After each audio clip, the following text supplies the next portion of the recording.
Hello and welcome to the class experiment. If you enjoy this video, please remember to like and subscribe, share with your friends, comment in the comment section. I do read all the comments, try to keep track of all of that. I don't really like missing any of them. So anyways, now that we've got Orange Man Bad in office, haven't heard that phrase in a little bit. We're starting to learn a whole lot of the things that the government's been doing for way too long. One of them was I've heard USAID, I've heard USAID. I'm just going to say USAIDs.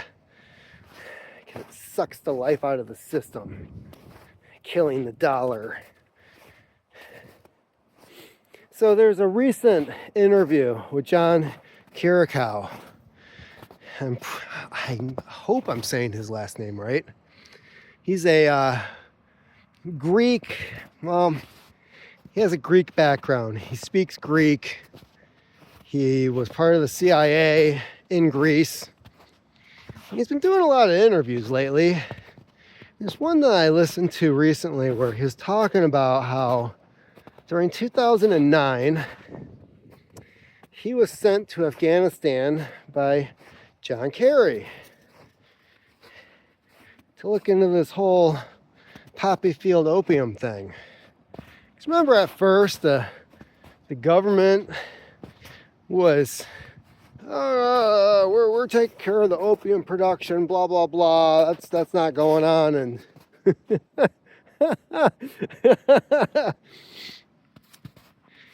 so this guy, he goes over there and got to the point where he just had to pull rank and be like, yeah, we are driving out to the poppy fields.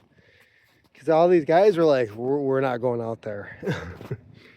So he gets out there and he sees one of these farmers and he's like, hey, why are you growing this instead of like some type of crop where you can get like two harvest out of it instead of poppies? Like why not something more profitable? And the farmer comes back and says, well, these guys came in and told me that I needed to start growing poppy. What guys? The Americans. Back in 2001. 2001. Came into a village and told a farmer he needed to start growing poppies. So, one of the things that happened before 9/11 was the Taliban took power in Afghanistan. They're a very religious sect, very strict on the rules of Islam and how they interpret it. And one of the things that they did back in 1999 was they completely eradicated the poppy crops in Afghanistan. They wanted nothing to do with the heroin trade. Kind of weird, right? Like, that doesn't sound like terrorists. Then 2001 happens. These guys fly in from the US and they start telling farmers, you're going to start growing poppy again. Kind of weird, right? Not that much later, you've got this family that owns a pharmaceutical company that comes out with this drug called Oxycontin. It's not cotton, it's Contin. It's really messed up. When I worked in the pharmacy at the hospital, I was always saying it wrong. People would correct me. I get all pissy with them. Like, that's how like the general public pronounces it because it's a stupid name. So that drug comes out. And the thing with that drug was it was originally designed for cancer patients, especially terminal cancer patients. Patients that had like a very, very, very low chance of survival, right? Not gonna happen.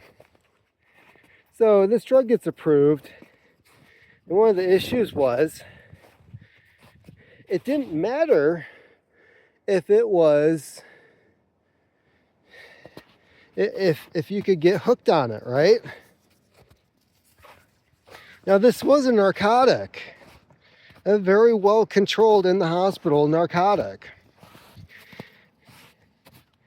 So after 9/11, they're trying to expand the use of this drug, which there's just not enough people dying, right? So they want to have it available as a painkiller to the public.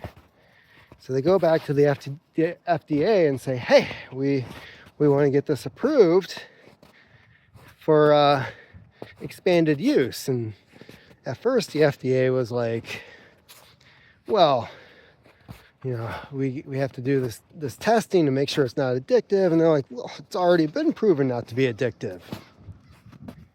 Which was some fancy wording that they used in the initial studies for the cancer patients. Pretty interesting, right? So they didn't actually do any studies to know whether or not how addictive OxyContin, oxycodone, any of these products were. So the FDA, you know, they stamp their approval on it. And lo and behold, Afghanistan in 2009 was 93% of the world's opium trade. 93%. You're telling me that the measly, I'm going to assume that like Vietnam and a couple of other countries are also growing opium, because these pharmaceutical companies say like, oh no, we have all of our poppy grown in Missouri.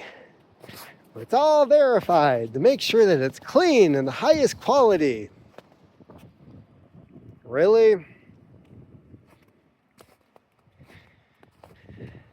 So the one thing that bugged me about the Curacao interview was that in the end, he said he was told that the poppy production, and it's still, this is still a shitty answer.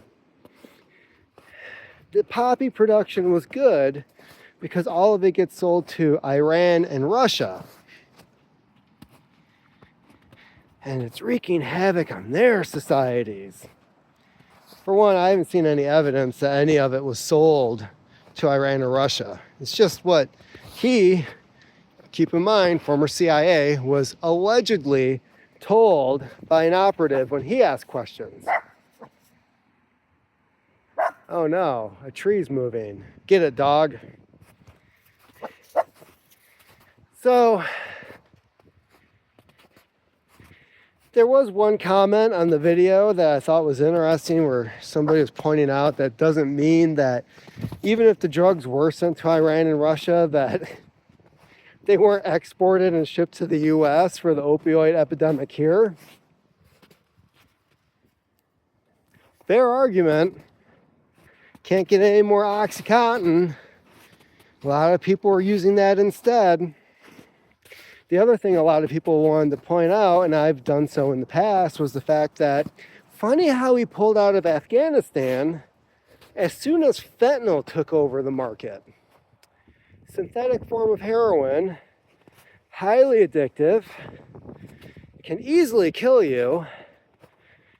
And the majority of it produced with the help of China and Mexico.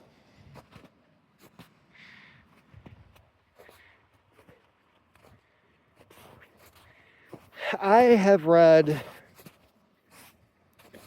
probably a dozen books about the war in Afghanistan, the poppy trade, US troops talking about how they're standing guard in these fields, almost like it belonged to us. That's something that even Donald Trump was saying about Ukraine as of yesterday. He was saying that, you know, one thing that made me happy, one thing that he said was, Ukraine will be paying back the money that we gave them. That made me happy. Whether or not it happens, that's a whole nother story. But I also think that if they do, and when they start paying that back, you know where that money needs to go first? Maui, East Palestine. It's Palestine! I heard that a lot. Hey, for one, your city's had 3 or 4 different names in its existence. You did switch it over to East Palestine. And then when things got politically weird, you're like, we're officially changing the pronunciation. You didn't change the spelling. Oh, no. You're just like, we can't be associated with the other one. It is biblical, though. That's why you chose that name.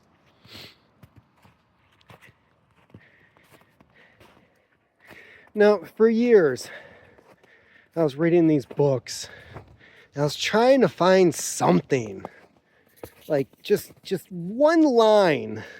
Something that would just even, like, where the author, like, gave a hint as to where that freaking poppy was going. And I do believe that, well, the Taliban was using it to support their own war against us. I don't buy that for a second.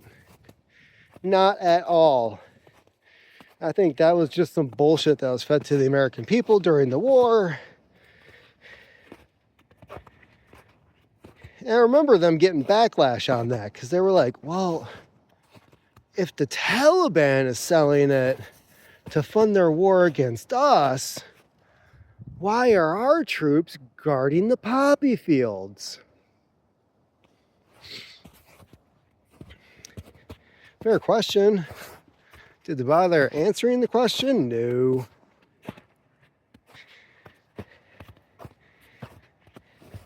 So yeah, turns out USAIDs was the organization that went into Afghanistan, and our US taxpayer dollars went to support the farmers in Afghanistan. Interesting, right? Turns out USAIDs, I'm going to keep using that term, was it was created by JFK, like around the same time he created the Green Berets. And as soon as he created it, it's almost like the rest of the government realized this was a way to fund things that they could not vote on or approve on to the general public, but could definitely sideline Congress, doesn't need any approval. They can just get this money allocated and do whatever the hell they want with it. So do I think the war in Afghanistan was just a huge scheme in order for a whole lot of people to get rich at the cost of American lives abroad, American lives at home?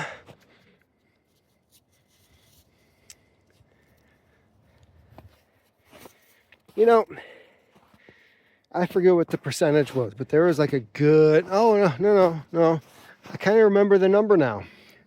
Pfizer was the number 2 most traded stock in Congress during 2020, 2021. You're telling me that there weren't people investing after 9/11 in certain pharmaceutical companies that were going to be going gangbusters on the market with really, really cheap premium Afghan gold coming into the country, getting turned into Oxycontin, oxycodone. Telling me that wasn't happening?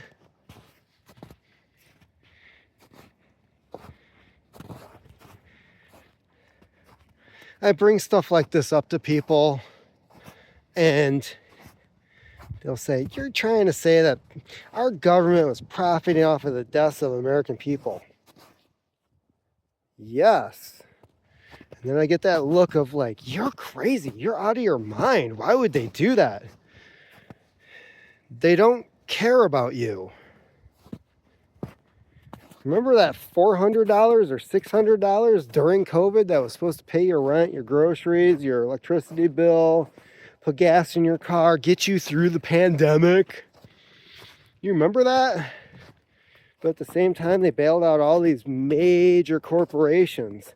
And then they had that fund that was supposed to help small businesses with a certain number of employees, keep everybody on staff and their bills paid. And all the big corporations that it wasn't supposed to go to siphoned that money out of it, so that when the small businesses finally got the paperwork turned in, because they don't have lawyers and accountants and all that bullshit, they've got to actually like print off the papers and email them in, all that other shit. Nobody got any of that either. Nobody's coming to save you. And when they can profit off of you without having to look at you, not having to see the consequences of their actions, fuck yeah, they'll do it. I think with Curacao, I have two theories about what he said in the end of that interview. One is that he was told what he needed to hear, in case anybody ever asked him. Or two, he was told what to say because he's been talking.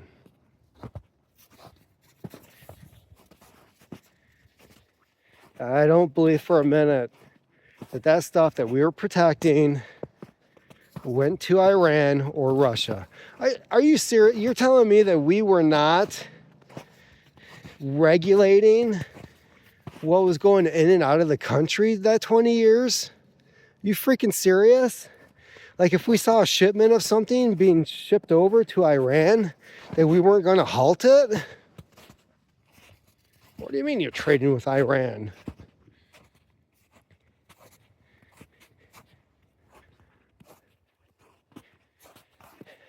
No, I think the cat's out of the bag. And I think the more that we learn in the next 4 years, the less anybody's going to trust the government. And then what scares me the most is who the hell is going to be elected after Orange Man Bad. That's what scares me. Some doofus that's going to come in and be like, we're going back to the status quo.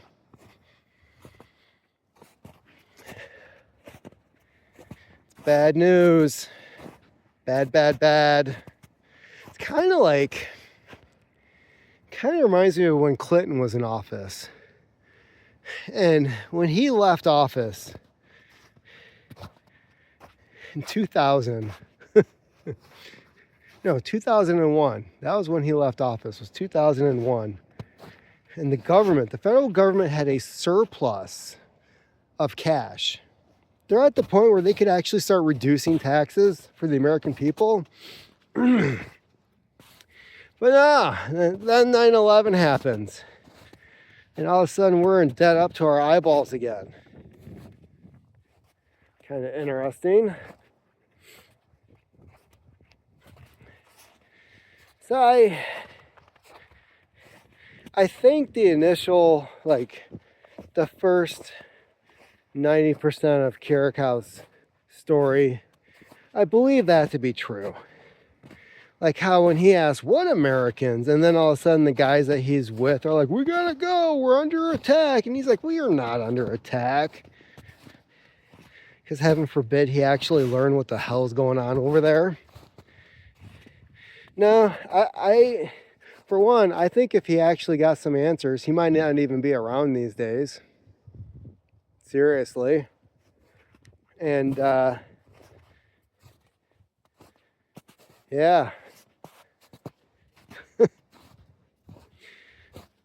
I don't know. I think it'd be too much of a liability. And I wish a lot of the guys that were there would speak up about like what the hell they saw, what actually happened. Like, were we actually feeding our own opioid epidemic? And the only reason it stopped was because China's like, oh, we got better stuff over here.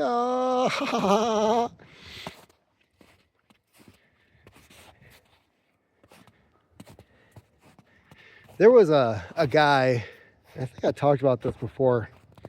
He was a Chinese national living in Mexico City. And I believe this was during the Bush administration, when fentanyl was just starting to get going, right? Like, we had it in the hospitals and stuff, but it was in a patch form.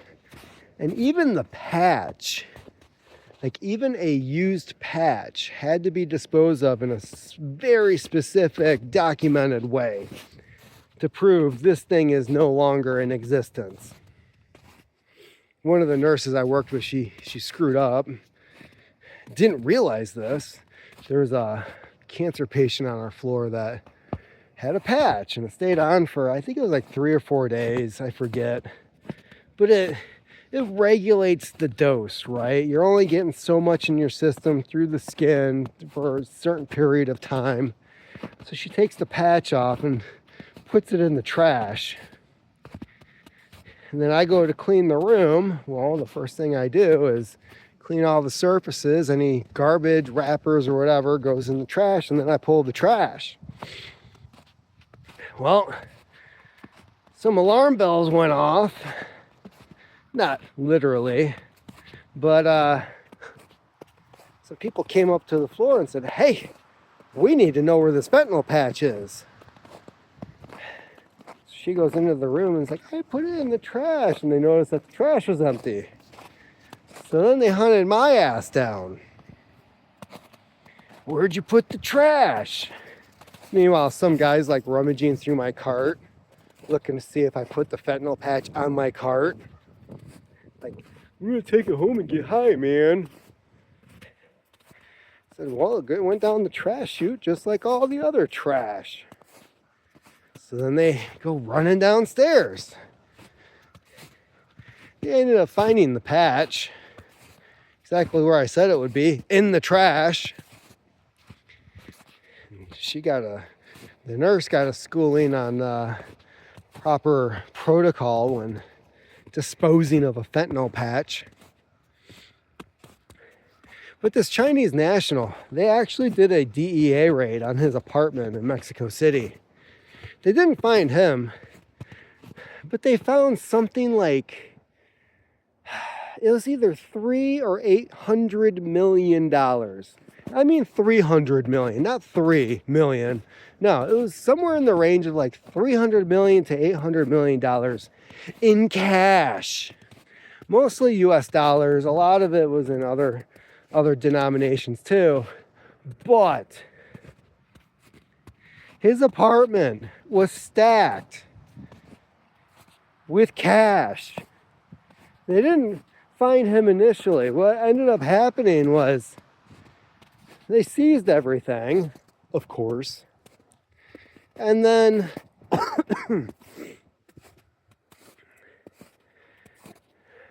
his visa expired.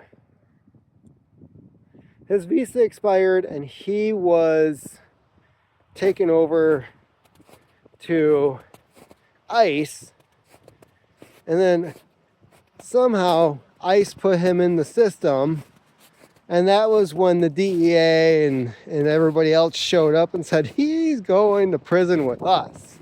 I mean, he's coming with us. And they found him with $10,000 in cash on his person. He was eating lunch at a well-known restaurant where members of Congress like to hang out, just outside of Washington, D.C. Funny how that works, doesn't it? So yeah.